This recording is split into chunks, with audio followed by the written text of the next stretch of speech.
അങ്ങനെ എന്തൊരു പെട്ടെന്നാലേ ഒരാഴ്ച പോയത്. ഇന്ന് വെള്ളിയാഴ്ച ആയില്ലേ. അപ്പൊ രാവിലെ തന്നെ എണീറ്റ് ഇഡ്ഡലിയും ദോശയൊക്കെ ഉണ്ടാക്കാണ്. ഇന്ന് കുട്ടീസിന് ലഞ്ചായിട്ടും അതന്നെ കൊടുത്തു വിടാന്ന് വിചാരിച്ചു. ഇഡ്ഡലി അടുപ്പത്ത് വേവിക്കാൻ വെച്ചിട്ട് ഇതേ നമ്മൾ ചട്നി ഉണ്ടാക്കാണ്. അപ്പോൾ സാമ്പാറുള്ള കാരണം കുട്ടീസിന് കൊടുത്തു വിടാൻ വേണ്ടി മാത്രമായിട്ട് കുറച്ച് ചട്നി ഉണ്ടാക്കുന്നുള്ളൂ. അങ്ങനെ അത് വാടി വന്നപ്പോഴത്തേന്റെ കുട്ടി കുട്ടി ദോശകളൊക്കെ ഉണ്ടാക്കി വെക്കുന്നുണ്ട്. അപ്പൊ നെയ്യൊക്കെ ഒഴിച്ച് നല്ല സ്പെഷ്യൽ ആയിട്ടുള്ള ദോശയാണ് കേട്ടോ കുട്ടീസിന്.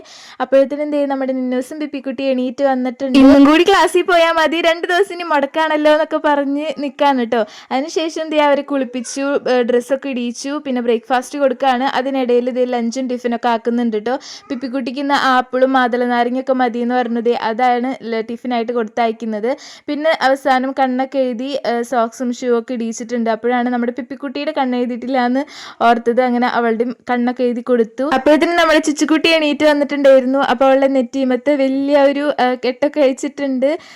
അങ്ങനെ ഇതാ വണ്ടി വരാനായിട്ടുണ്ട്. അപ്പോൾ എല്ലാവരും വെയിറ്റ് ചെയ്ത് നിൽക്കുകയാണ്.